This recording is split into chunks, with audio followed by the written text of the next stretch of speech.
Everyone. Hello. Okay. Can you hear us now? Okay. Are you here?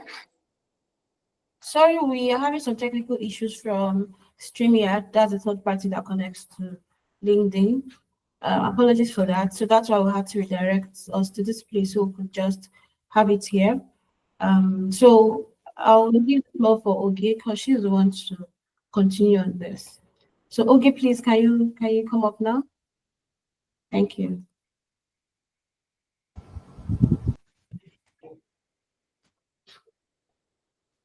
Okay, I think Hey everyone, can you hear me?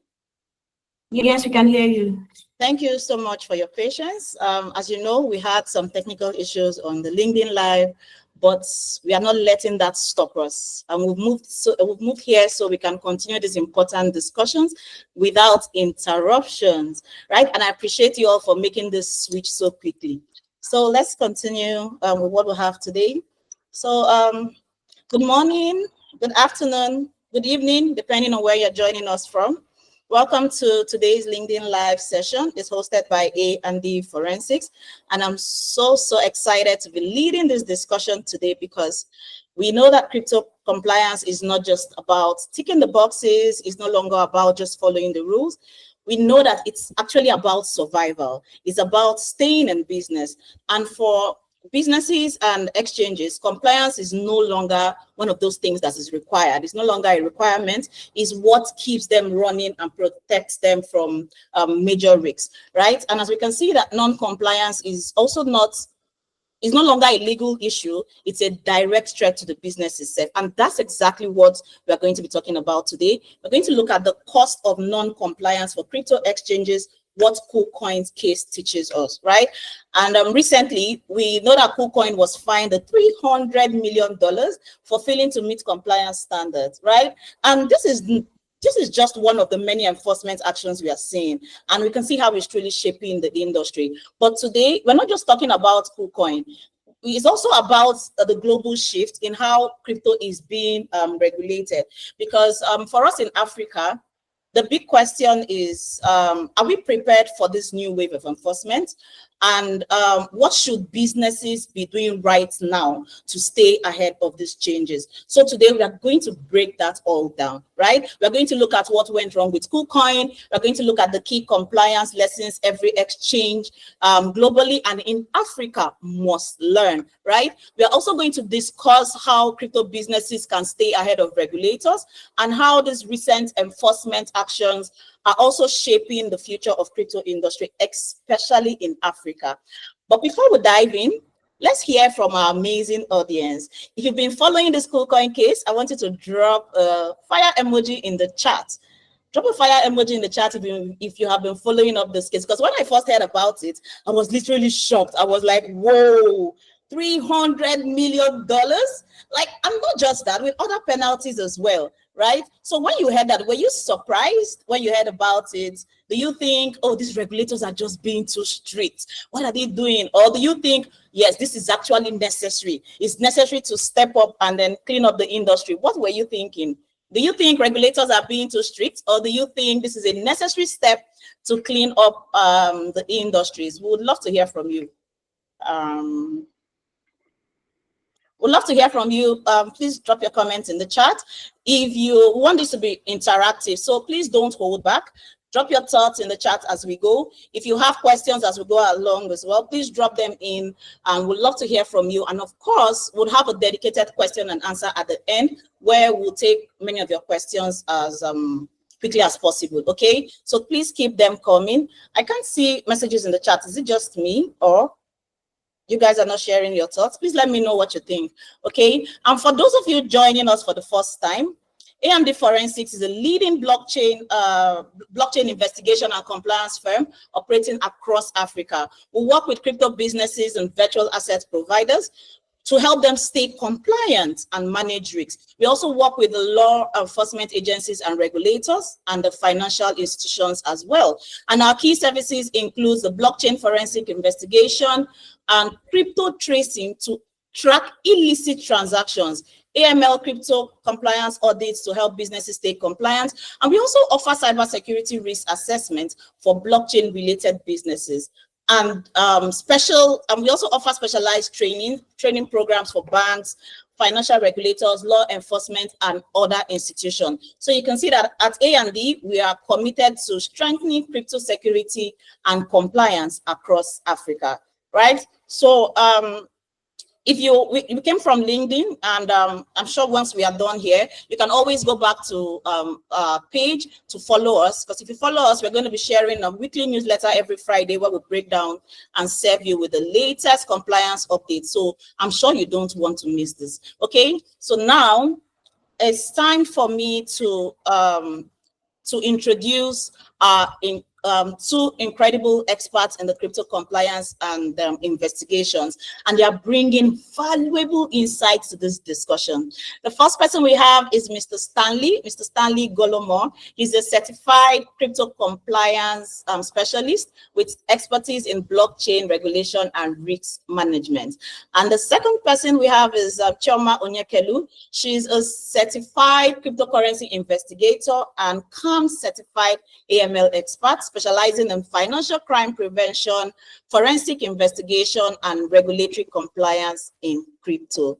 So Mr. Stanley and Chioma will be helping us break down what exactly happened with KuCoin, and more importantly, what businesses and regulators, especially in Africa, can learn from it. Okay, so let's start with what went wrong with KuCoin, because we all know that KuCoin was fined $300 million by the US regulators for failing to comply with key financial laws.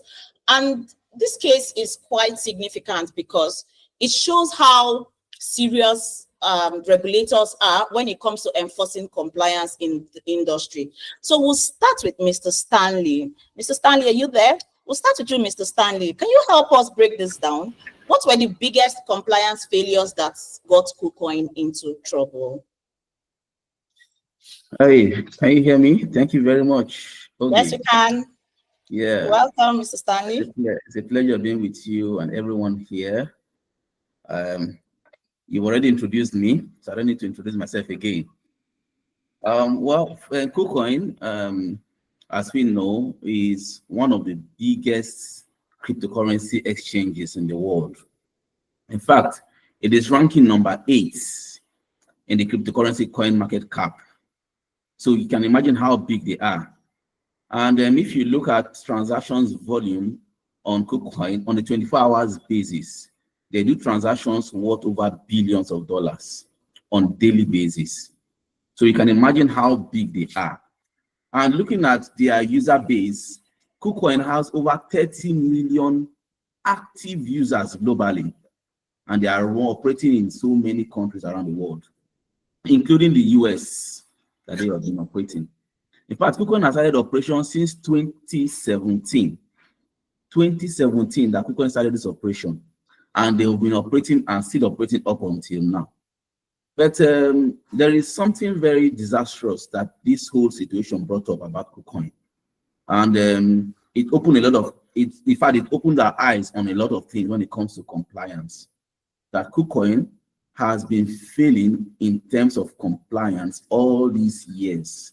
They've been operating freely in different jurisdictions, including the US, which is one of the critical markets in the world today to operate in. In fact, investigation shows that KuCoin has over 1.5 million active users in the United States. And in fact, over the years, up until 2023, up until June 2023, it was discovered that KuCoin has raked over 185 million US dollars as transaction fees that they've earned from the US market, only the US alone. That is a huge sum of money. So you can imagine they've been carrying out this huge operation. In fact, they're a global financial company as we speak, in terms of the kind of transaction volume they are carrying out and in terms of their scale of operation. They have staffs in different parts of the world. So they are really big, bigger than so many banks in the world that we can think of today. But How is it that they are operating in this kind of magnitude and yet they are failing in terms of compliance? Now, what are some of the areas that KuCoin failed so much? One of the areas KuCoin failed is in terms of implementing an effective anti-money laundering and KYC programs, which is very crucial for every financial institution. Very, very crucial. When it comes to AML and KYC, in fact, it is something that every financial institution must take very, very serious, because the world today, we have financial crime actors operating in different parts of the world, and they tend to move their funds from one jurisdiction to another. We have terrorist organizations that are operating in different climes of the world today. And for them to be able to carry out their terrorist activities effectively, they need to move funds from one point to another. So if your platform is not properly compliant, definitely these bad actors will definitely see the loopholes in your platform and will want to use your platform to move their funds. So that was one area KuCoin failed so much. Operating as a cryptocurrency exchange, we know the challenges when it comes to cryptocurrency, when it comes to security and all of these stuff with cryptocurrencies. Sometimes you cannot tie a transaction to someone's name. You cannot tie a transaction to someone's jurisdiction, someone's location. You can't do that, except where there is proper KYC program for that particular platform. So you can imagine KuCoin has over 1.5 million active users in the USA, and up until July 2023, these over 1.5 million active users do not have a proper KYC system on KuCoin.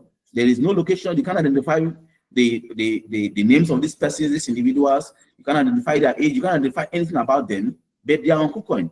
No ID, no location ID card that is able to identify these users up until July 2023. So it was one very big loophole that KuCoin was having. And another area that they failed again is in terms of their anti-money laundering program.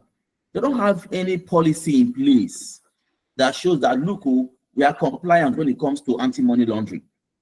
There is no proper program, there's no proper policy in place that shows that they're actively doing these things. The other area is in terms of transaction reporting. When there's what we call suspicious transaction reporting when it comes to AML. So when you see a transaction that is suspicious on your platform, definitely you have the agencies you need to report to on a regular basis. For example, in the US, we have the Financial Crime Enforcement Network, the FinCEN. This is the organization that is in charge of collecting reports from financial institutions when it comes to suspicious transactions. So normally, every financial institution that is registered in the US is supposed to be fully registered, duly registered with FinCEN, so that they are sure that once they see any suspicious transactions on their platform, immediately they try to report that to FinCEN immediately. But KuCoin failed in that regard. So there have been no reporting, there have been no record of suspicious transaction reporting for KuCoin. Then another area is in terms of registration. They've been operating in the US for how many years? Since 2017 up until 2023 that this whole indictment started. They didn't register with FinCEN, which is an arm of the US Department of Treasury. They didn't register with them. So it's a very serious crime for KuCoin. No wonder they were indicted and they had to pay this huge sum of money. So these are some of the areas and so many other areas. In fact, when the fine came in the court case, they have to help KuCoin to know that they were actually running a full-scale money transmitting business, because it's a centralized exchange. They have other books where people can deposit cryptocurrencies. They'll be able to carry out spot trading using one cryptocurrency to buy another cryptocurrency or to exchange from one form of cryptocurrency to the other. They also have the futures contract trades that go on there, derivative trades. All of these are money transmitting businesses. And once you are operating such kind of business, it is compulsory. It is very, very compulsory that you must register with the US FinCEN. So these are the areas where they failed so much and they had to be indicted and pay this huge sum of money.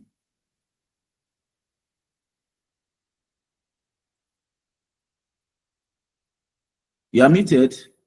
You are muted, okay. Oh, sorry about that.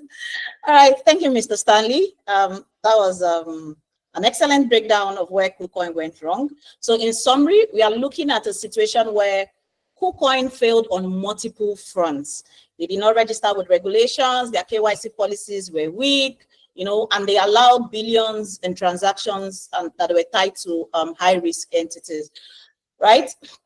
And what's interesting is this is not just about KuCoin. We've seen other exchanges, including Binance, Kraken, and even smaller platforms come under fire for similar compliance gaps, right? Now, what is more relevant for us is compliance issues is not just a Western problem. Regulators in Africa are also watching. They're seeing what is going on. They're watching how enforcement plays out globally, right? And sooner or later, they will definitely take action, right? So, Mr. Stanley, based on what we've seen with KuCoin and other major cases, do you think African exchanges and VAPs could face similar enforcement actions if they don't comply? And what lessons should African regulators be learning from cases like KuCoin? Okay, coming to Africa, which is indeed an emerging market when it comes to cryptocurrency transactions, cryptocurrency exchanges. We have most of these exchanges who are global exchanges. They are actually operating in Nigeria and in Africa, sorry. And we also have local, small pocket local exchanges that are in form of startups that are also growing up within the African ecosystem. So they have a lot of lessons to learn. Both the virtual asset service providers and decentralized exchange platforms or centralized exchange platforms, they have a lot of lessons to learn from the case of KuCoin. And not just KuCoin that even had this issue recently. We even had BitMEX that has similar issue. We had Cash App that also has similar issue. They were fined 100 million and 80 million respectively. So it's really, really a serious game that is going on right now. And Africa is not left out because the African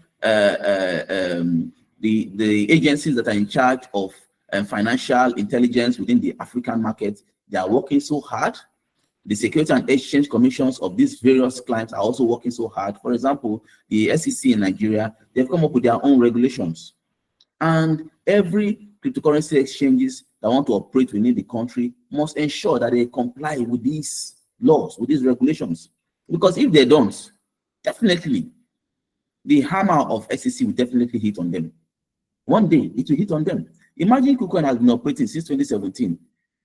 Nothing has happened. They operated 2017, 2018, nothing happened, 2019, nothing happened, 2020, nothing happened, 21, 22. In fact, it was as if, man, forget this thing, nothing will happen. I've been in this space for a very long time, and I know this whole thing, this whole Satoshi movement, the whole Bitcoin movement, and the whole decentralized exchange movement. We need to stay. We are completely neutral when it comes to government interference. The whole idea of cryptocurrency transaction is that we don't need a third-party interference. We can run these things on our own. In fact, we are self-regulatory. We don't need anybody to come and tell us what to do. So this has always been the mindset of every crypto trader, including crypto exchanges. This has always been their mindset. We just created this platform just for freedom of money. There should be freedom of money. In fact, that is the kind of slogan of Binance. Freedom of money, financial freedom. So everybody wants that financial freedom. Yes, your money is your money. Your crypto is your crypto. But the truth is that for you to be able to operate effectively, to operate with trust on any of these platforms, definitely you must pass through certain processes, because you belong to a country, you belong to a jurisdiction, and this jurisdiction, they have their laws, they have their regulations that governs their activities, including their financial activities.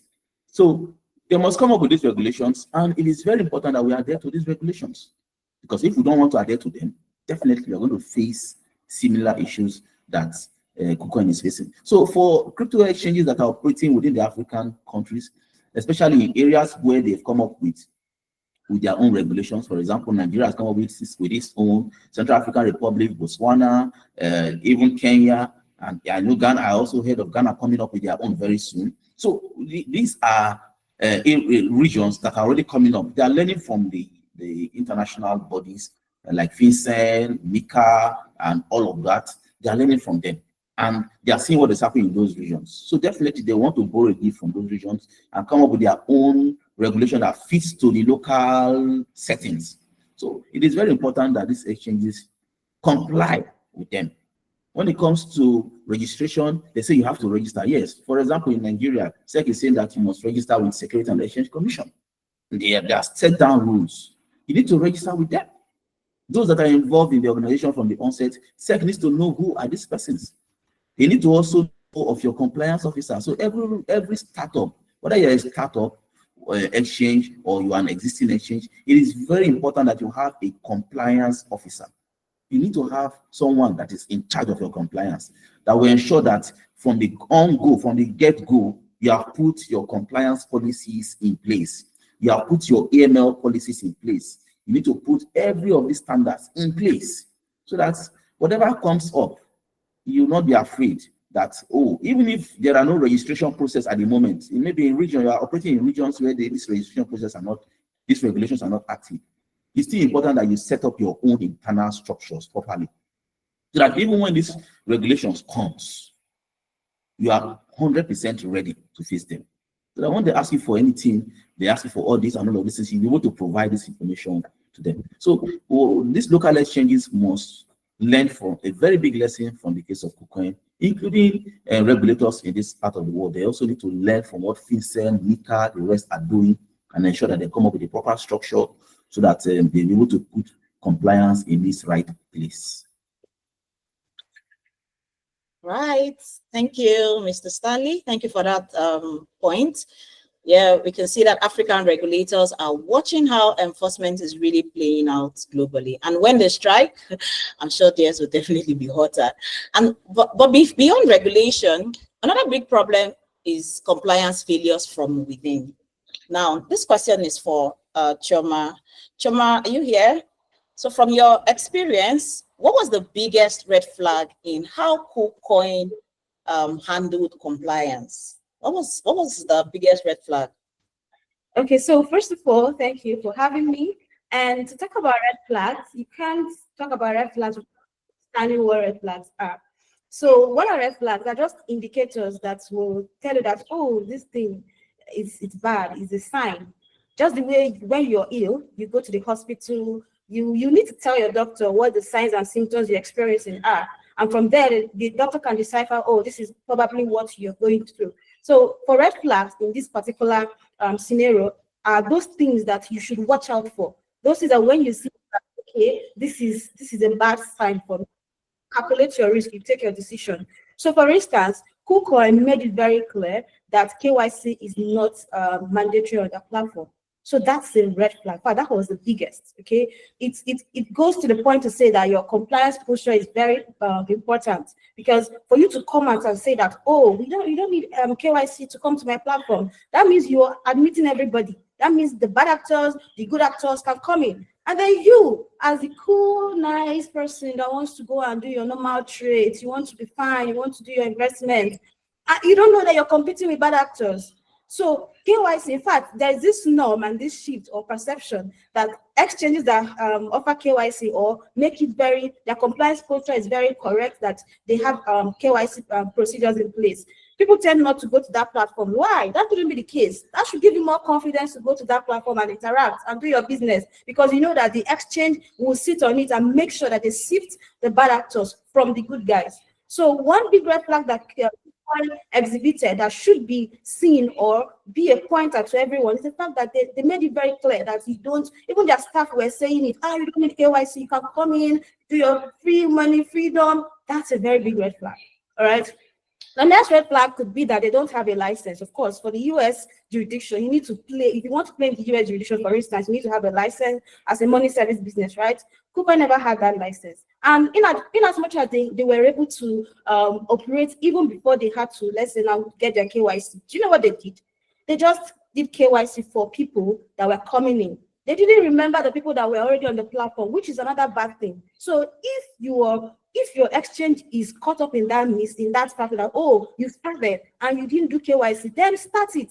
Make it clear to the people that are on your platform that, see, we need to know who you are. It's not too late. But KuCoin ignored it, and they didn't have a license to actually operate. So practically, because they don't have a license, they don't even have any record with FinCEN. For instance, if you are operating a financial institution, money service business, you need to have a record or have an account with your financial intelligence unit, right? For Nigeria, we have Nigeria Financial Intelligence Unit. For Kenya, we have their own. And for other African countries, all the countries, they have their platform, OML, that they need to report to. So if you are not licensed, how then do you go to reporting? So from the license to the reporting, that was wrong. And because they did not report, for you to report, you need to screen transactions. You need to know the transactions that are happening on your platform. You need to be able to say, oh, this one is not okay. Okay, this one is okay. And those ones that are not okay, you can now report the ones that should be reported to the NFI. So if you don't have the license, if you don't know all these things, then you fall victim. And when you fall victim, when the regulators will come for you, they will list out each penalty. Like each penalty will have its own fine. Each penalty, your penalty for not having license, your penalty for not doing KYC. So each penalty will now accumulate. And you can see that if you check KuCoin's case very well, you notice that the profit they made while they were in operation, they had to relinquish it.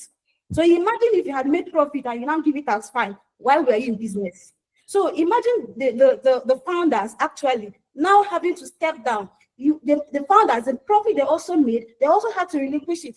Why were you then in business? So a lot of fines, a lot of penalties can come out from being non-compliant as per people that are building. Then for you that is a user, if you have to interact with a platform, the best way and the safest way for you is to operate or interact with platforms that are regulated, licensed, and they are operating normally. So don't run away from platforms that don't do KYC. It's for your own good. Thank you. Jama, thank you so much. That was such an insightful breakdown. You were able to highlight some key failures. We talked about weak AML controls, poor KYC verifications, lack of proper monitoring and all that. And these are not just small mistakes. They are actually fundamental compliance gaps that I'm sure any regulator won't simply ignore. They won't ignore this anymore. And if we've learned anything from this KuCoin case, is that ignoring compliance is no longer an option, right? Now, that brings us to our next discussion, which is what should exchanges be doing differently? Because now that we understand what went wrong, let's talk about the best compliance practices crypto businesses must adopt to avoid this same fate, right? So, Choma, based on your expertise, what are the most important compliance steps that exchanges need to, prioritize right now so that they are able to stay ahead of the regulators to avoid costly penalties like you mentioned?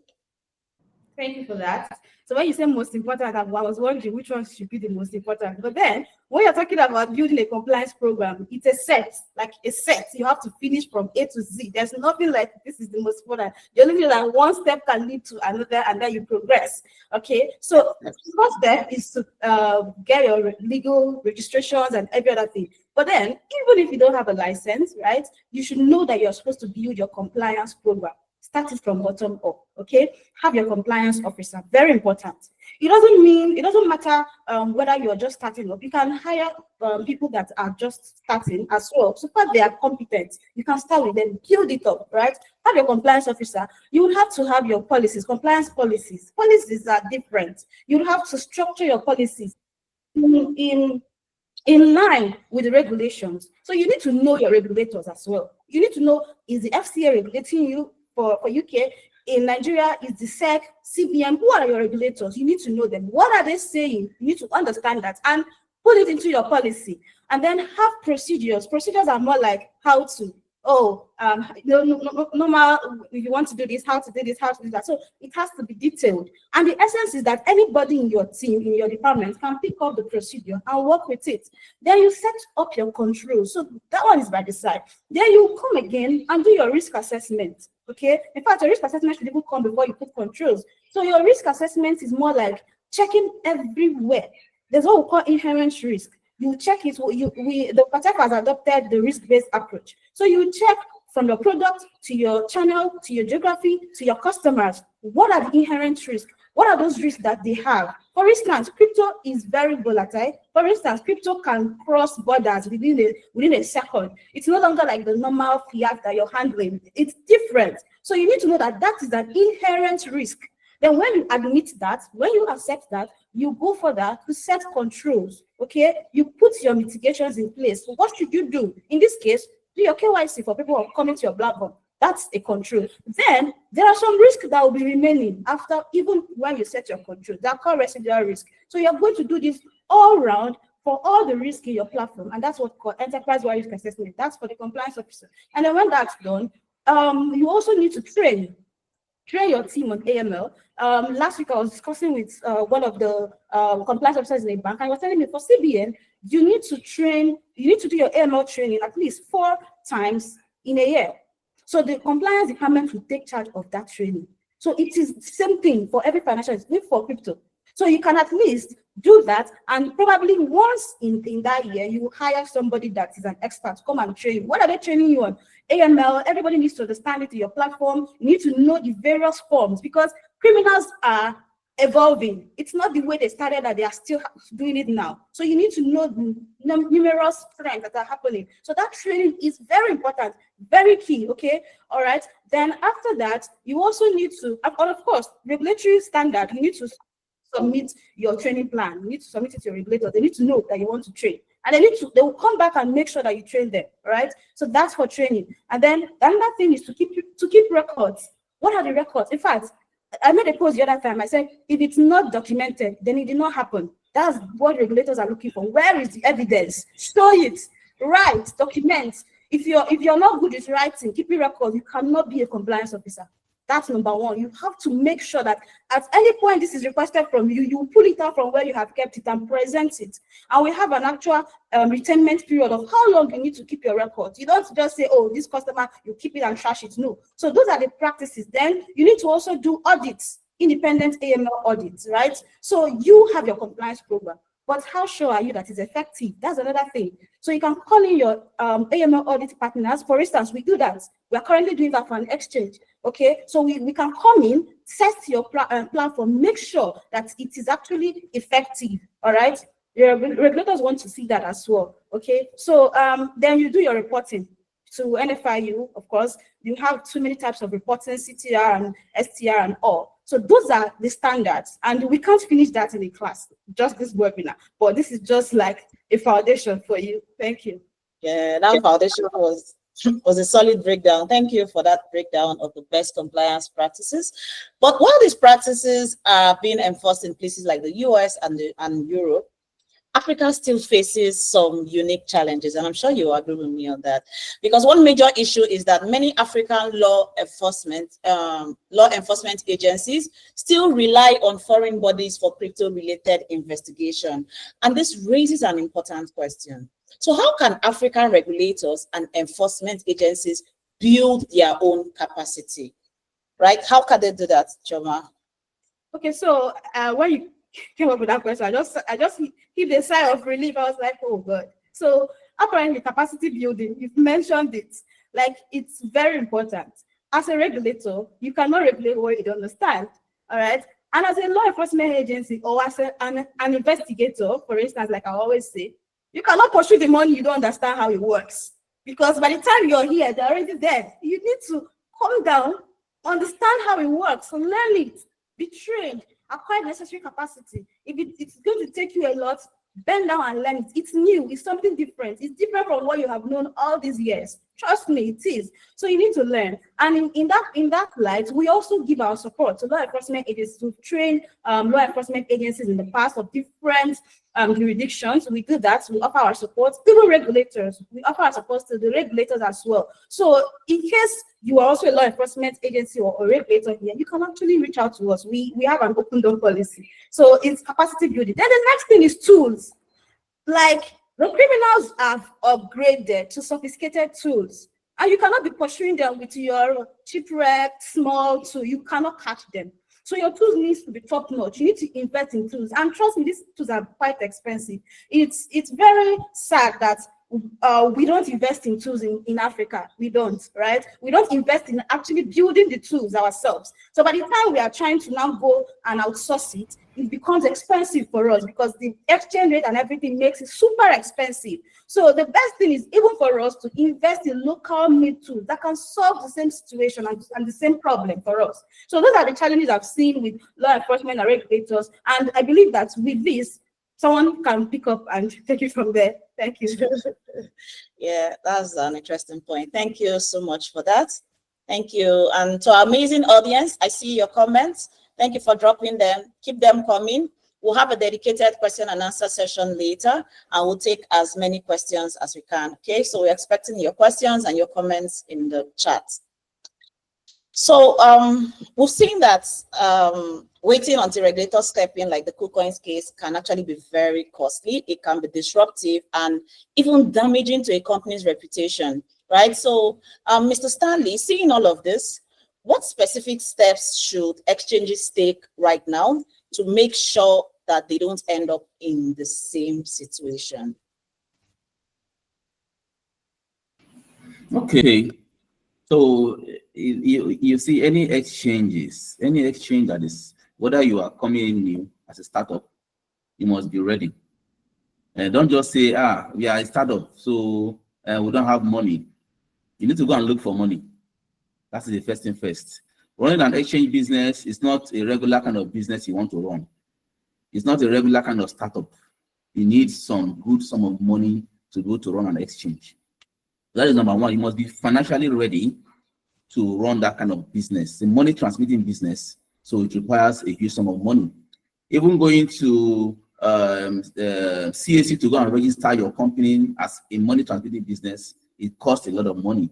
The amount of share capital you need to buy is so much, some even as high as 500 million share capital. So you can imagine it's really, really huge. So you must be ready financially to do that.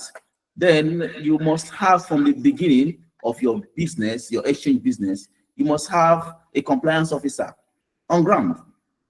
From the beginning, the compliance officer needs to start drawing up a compliance policy.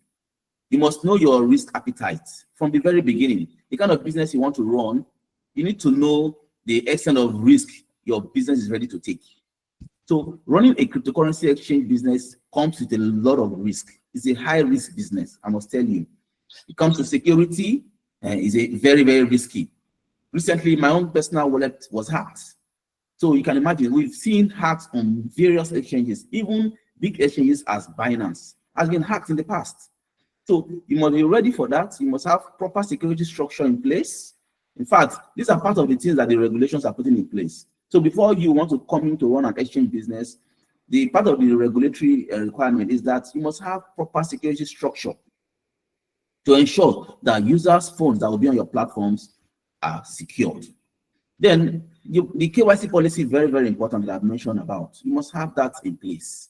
Then you must also ensure that the teams you are forming from the get-go, they must understand the policies that you have in place. In fact, there must be a proper compliance culture for that startup.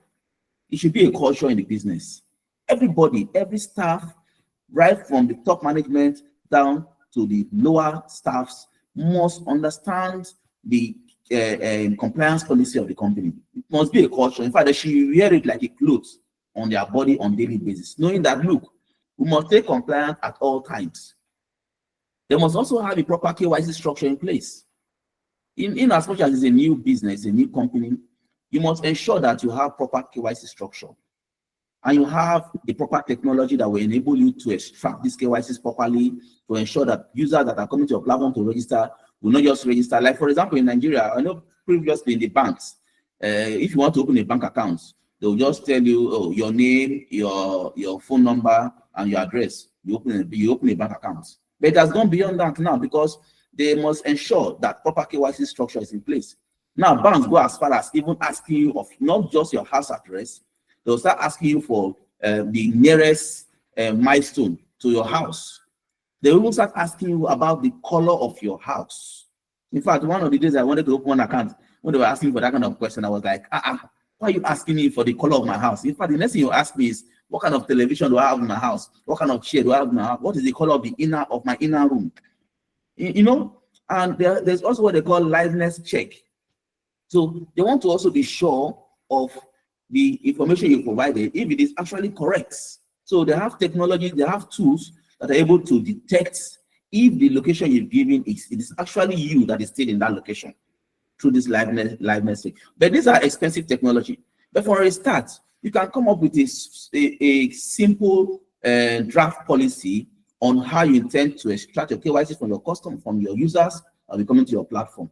If you want to have user segments, you know the kind of people that are coming to your platform. Are they just retail traders? Are they institutional traders? Do you have politically exposed persons?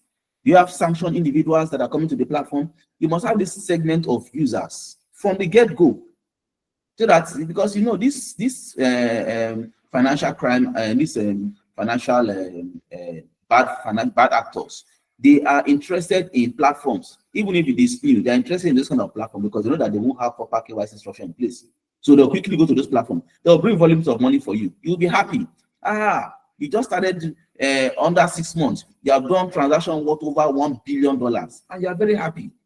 You even go to social media. You even announce. You start announcing just the way it has been happening, even in the African ecosystem. You see some small exchange. They will come. We've done $1 billion transaction volume in just 6 months. Where are those money coming from? Who are these users who are pushing in such kind of transactions on your platform? Are they institutional traders? Did you do proper KYC for these institutional traders? Are they just ordinary retail traders? Who are these persons? Even if you have a retail trader, there might be a time that a retail trader might be doing a transaction of maybe $1,000, $2,000, and all of a sudden, that retail trader has started doing $1 million transaction. You need to pause. You need to see that has become a suspicious transaction. There are actions, there are steps. So you must have those policies in place from the get-go so that you know how you put all of these reports in place. And like Sherman said, you also need to have a policy for training, regular training of your staffs on compliance.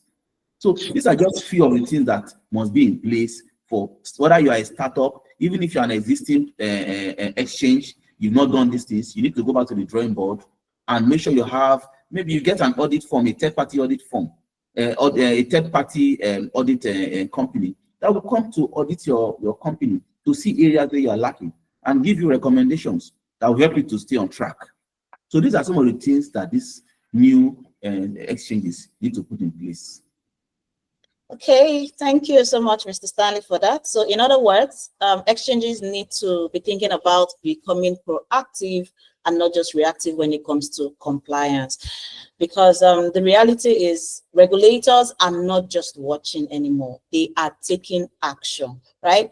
So this also raises a very big question, which is this KuCoin's case just the beginning, or are we going to see more enforcement actions globally in Africa? So maybe you can let us know, Mr. Stanley, does KuCoin's case signal that regulators worldwide, including in Africa, are really tightening their grip on crypto? Should we expect more enforcement actions, Mr. Stanley? The answer is a big yes. We must expect more. More are to come. Like I always say that 2025 is a year of enforcement. It's not just a year of regulation. It has gone beyond just regulation. Now it's enforcement. They must make sure that these agencies are making sure that people are held responsible for not being compliant. So we know a lot of exchanges are there. You go to coin market, you see thousands, you see hundreds of exchanges that are there. The question you ask yourself, how compliant are these exchanges? If exchange that is as big as KuCoin could fail in this area, you can imagine other exchanges, other smaller, not just small, they are still big because most of them are doing millions of dollars of volume on daily basis. So they are big. So the hammer will hit more. Yeah. After KuCoin, we've seen Bitmex, we've seen Cash App, more will come. We don't know the other targets. And you know the funny part, the US market is a big market. Everybody wants to enter the US market. Even on their platform, they will write, oh, US traders are not accepted on this platform. But indirectly, they are playing in the US market. You see now, they are playing in that market. So, and they will be playing thinking that they will never be caught. Then one day, they will be caught. So it is with the African market too. The African regulators are also working so hard. You know, everybody wants to make money. Including the regulators, they want to make money. So if they see any loophole from your platform, definitely they will come for you. They are making big money. They need to collect some part of that money. So you can imagine the whole fees that KuCoin has made since 2017 till as far back as up to 2023. They have to lose all that money, $185 million. What's come? Including the profit that their top management made. They collected all those money. They have to, and not just collecting those money, not just paying those money back or returning those money back to the US government. They even have to pay as high as $129 million as an offense fee. So collecting all the profit that they made and paying extra 129 million. That is really crazy. So it's definitely going to be hit more on more exchanges. So everybody needs to be on the lookout. Everybody needs to stay proactive and try to ensure that they all stay compliant as much as possible, because the hammer is getting bigger and the circumference is getting wider. So definitely they will hit more exchanges. That is for sure. Thank you so much. Thank you so much for that, Mr. Stanley. And aside the money, their reputation as well, which is also important. But let's consider something else, because while regulators are focusing on centralized exchanges, we can see that many crypto users are now looking for alternatives, because in Africa, we've already seen a growing interest in the decentralized finance, DeFi, especially in countries where access to centralized exchanges is restricted, or where the banking limitations make direct crypto transactions difficult. So this question is for Chioma. Chioma, do you think more Africans will shift to DeFi if centralized exchanges face stricter regulations? And do you also think that African regulators would eventually try to enforce compliance in that space as well? Thank you. Absolutely, that would be the African mindset. Oh, these people have caught me. Let me go to where I can easily do my stuff and do a lot of things. That's the normal mindset, and it's because these people are not informed. Okay, you could forgive their ignorance, because it's going to be like moving from frying pan to fire. They're jumping from frying pan to fire, because the bad actors there, they are super sophisticated. The likes of mixers, maybe for example, Tornado Cash, you'll find them there. All right. So a lot of people have come to complain that, oh, I don't know what happened. My money just disappeared. The other day, someone was telling me that I did not do airdrop. Oh, I didn't do anything. My money just disappeared. I said, oh, wow, you must have done something, but you don't know what you did. So if you don't understand some best practices for operating in a DeFi ecosystem as a user, you will be burnt. But you're better off staying in a centralized exchange, and you'll be fine. All right. So, but that does not mean that DeFi is exclusive, or compliance is exclusive of compliance. Yeah, because compliance, even as a DeFi platform, you need to comply. So I think Fatef came up with this operator test. Some questions you need to ask to know if majority of the controllers of that platform are actually human beings, normal people, right? And that would, some DeFi platforms would not even, are not really DeFi platforms. They are in major way centralized platforms. So our regulators will have to do that test, just like we'll have the weight test for people that understand that, where you determine which one is the security. So they will have to determine that. And Fatef has mandated the local regulators to be able to find policy around that. And for instance, I don't know if you've heard about the travel rule. So for instance, let's say you're operating on maybe a centralized exchange or a centralized platform. The way you do your IBMS 101, like you want to transfer money from, let's say, let me just use KuCoin, because we're studying KuCoin, to probably a Bybit, for instance. So in literal meaning, it means that the money you're transferring to KuCoin, before that transaction happens, KuCoin and Bybit have to exchange your details. They need to know who that person is. And some of you here must have noticed that even when you want to transact with unhosted wallets, what we call unhosted wallets, those wallets that probably trust wallets, that are not hosted on exchanges, the ones that people own, people have the private key. So even when you're transacting with them, they will require you to prove to them that that wallet is for you. Some have different ways of doing that. They can tell you to take screenshots. Some people will tell you to do test transaction. Crypto is different. So in that test transaction, you need to send some Satoshi to that wallet for them to agree that it is your wallet. So the DeFi ecosystem, it's not shield-proof from compliance. You have to comply, right? But the thing is that the compliance framework, the regulatory framework around that, regulators are still studying it, and definitely you have to comply. So you're better off staying where you know that everything is clear, so that you'll be safe as an enterprise player or as a user. Thank you. Thank you so much. Thank you for that. That's a very important point. So we can all see that this is not business as usual. From centralized exchanges like KuCoin facing these heavy fines to more users moving to or towards DeFi, crypto regulation is really changing fast, and businesses, regulators, and even we as users, everyday users, must definitely keep up. And with everything we've discussed today, the lessons from KuCoin, the steps exchanges should take, and the future of regulation in Africa, we know that there's definitely a lot to think about. Now we want to hear from you, our amazing audience. It's time for the question and answers. We've had such an insightful discussion, and I know that many of you have thoughts and questions to ask. So if you have not dropped yours already, maybe you can do that right in the chat, and we'll take as many questions as we can. And I don't think I can see any questions in the chat. Okay, okay, this is a comment from Cliff Ogwadi. Okay, thank you for your comments. You can keep them coming. You can keep your questions coming if you do have any questions for as regarding what we are talking about today.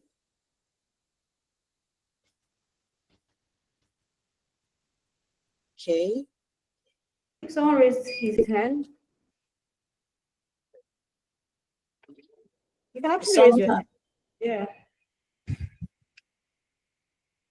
Who's that? I can't see the person.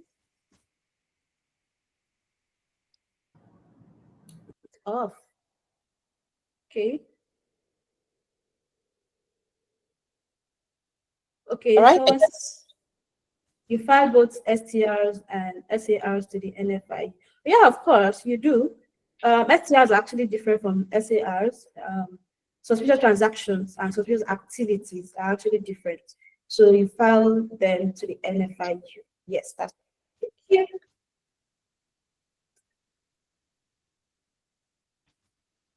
I think there's a question from Okondo. Can you see that? Okay, so okay, thank you for your question, Okondo Emmanuel.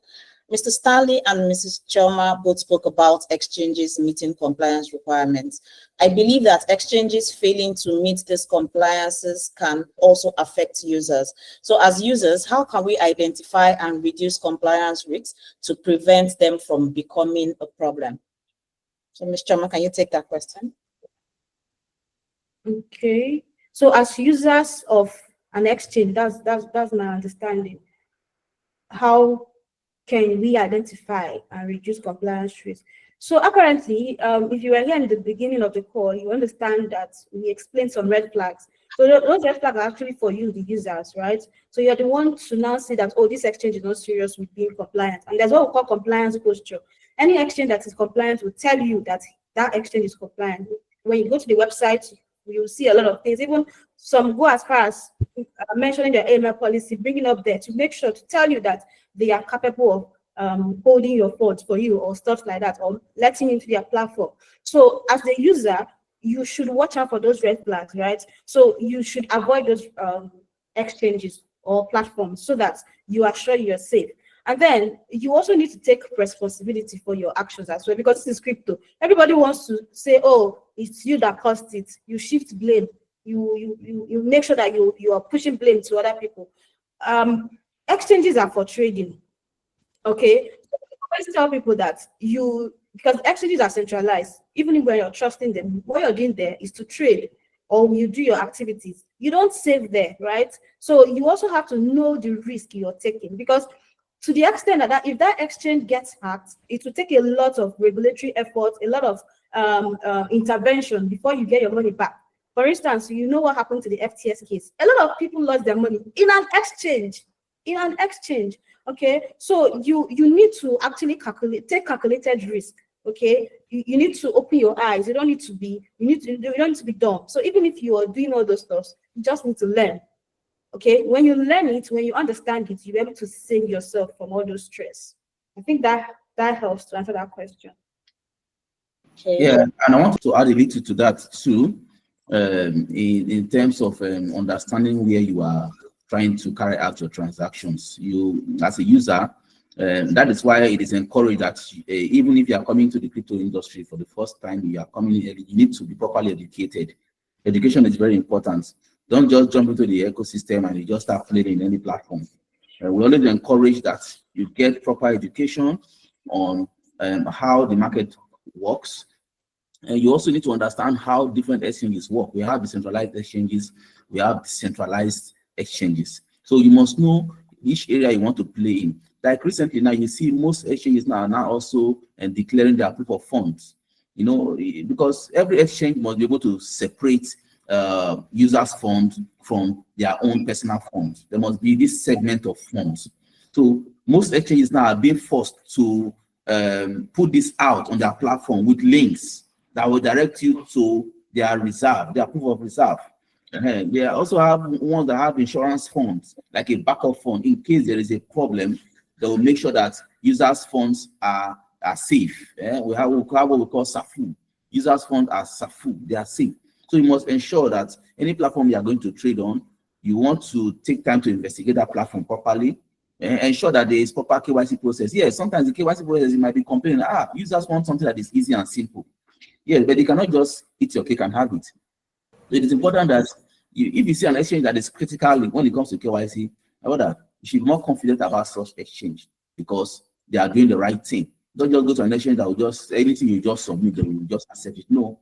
Sometimes some exchange you will go as far as you will submit your passport, they will reject it. They will tell you that you need to snap a passport that is clear and very bright, that they can see every details of the information that is on the passport. It shows that the exchange is working very hard. They are active, they are proactive in terms of their KYC. Not the ones, anything you just submit, it will just go and it's approved.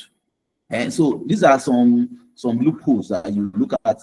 You look at this, when you see some of these little loopholes, you just know within your mind that, look, this platform, I need to be very careful. So you need to just be playing safely on such kind of platform. But the ones you want to trust, and put your funds there, trade, leave your funds in those kind of places, you must check out to be sure that they are as compliant as possible. Especially the licensed ones, because the regulators, they always report to the regulators. Yeah.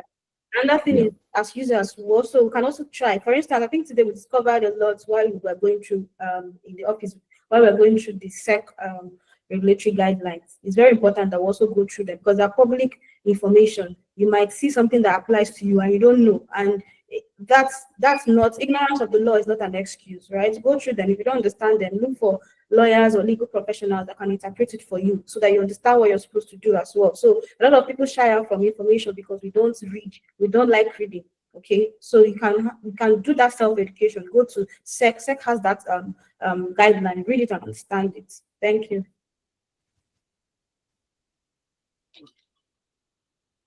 Thank you so much, Choma and Mr. Stanley, for that. I think there's another question. Choma said something about keeping funds in centralized exchanges. My question is for inexperienced players. Is it preferable to keep funds in centralized exchanges and not DeFi? Okay, so you're missing it here.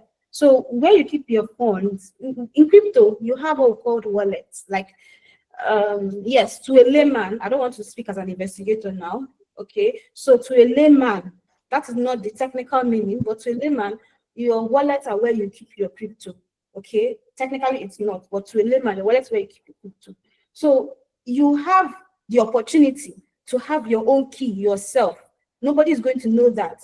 So those non-custodial wallets or unhosted wallets, right? For example, Trust Wallet, MetaMask, all right? You will open the wallet yourself. You'll be your own bank. You have your own key.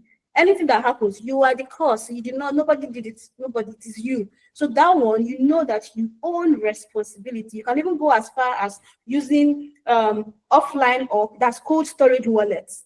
They look more like, let me use USB drives, like Trezor and Nano ledgers, okay? So you can use those ones for long-term safekeeping offline. Those ones are actually safer than the hot wallets that are always connected to the internet, okay? Because those ones are still susceptible to hacks, because you might be using them, you can have them on your phone. A lot of us have wallets on our phones, and then we're still using the same phone that we have wallets to do a lot of interactions with internet. Later you run back and say, I do not know what I did. It is you that's still using. So those safe practices, you know that this wallet, it is where you have this phone or this device or this gadget is where you have your wallets, trust wallets, and all those. You need to know how you use that device to interact with platforms. Okay, so that is your responsibility. If you don't understand it, then you're better off now saying a crypto exchange, a centralized crypto exchange, to help you manage it, to help you keep it. All right. Okay, maybe you want to keep it for short term, okay, and then you can do that on a centralized exchange, okay, and you're keeping the one you know you can actually afford to lose, because we use that sentence, okay? Any money you know you can afford to lose, that's what you can keep there as well. So I think that explains that. So you choose your risk. We cannot determine your risk for you. The risk appetite for you, rather, yeah.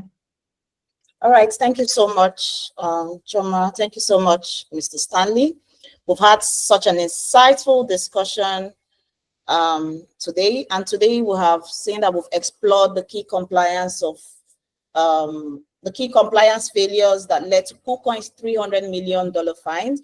We've seen what crypto businesses both globally and in Africa must do to stay ahead of regulators, and we'll also discuss how enforcement actions are evolving and what DeFi could be the next regulatory focus. But in all of this, we are sure and we know that one thing is clear: crypto compliance is no longer optional. Exchanges, businesses, regulators all need to be prepared for stricter oversight this coming 2025 and beyond. So on this note, I say a massive thank you to our incredible panelists, Mr. Stanley and Choma, for sharing their expertise today. Your insights have given us so much to think about. And of course, a huge thank you to everyone who joined us today. If you found today's discussion valuable, let's keep the conversation going. You can follow A&D Forensics right on the page, and that's the page where we were hosting this before we got here. Click on it, follow A&D Forensics, so you don't miss out on more deep dives into crypto compliance, investigations, and then industry trends. We'll also be responding to more questions there. You can drop your questions there in the comments. We'll respond to them as soon as we can. And before we wrap up, just to let you know that A&D Forensics, at A&D Forensics, we work with crypto businesses, law enforcement agencies, and regulators across Africa to provide blockchain forensic investigation, compliance audits, and specialized training programs for financial institutions, regulations, and enforcement agency. Because as we've seen today, compliance is no longer optional. It's actually the future of cryptos. So if you need more insights, training, or compliance, we are here to help you, okay? So thank you so much for joining, and we'll get to see you in the next session. Thank you. Thank you, everyone. We appreciate, and we hope to do this often. Thank you. Enjoy the rest of the day in the office. Bye. Bye. Thank you very much. Thank you, everybody. Have a nice day. Bye-bye. Bye. And see you again.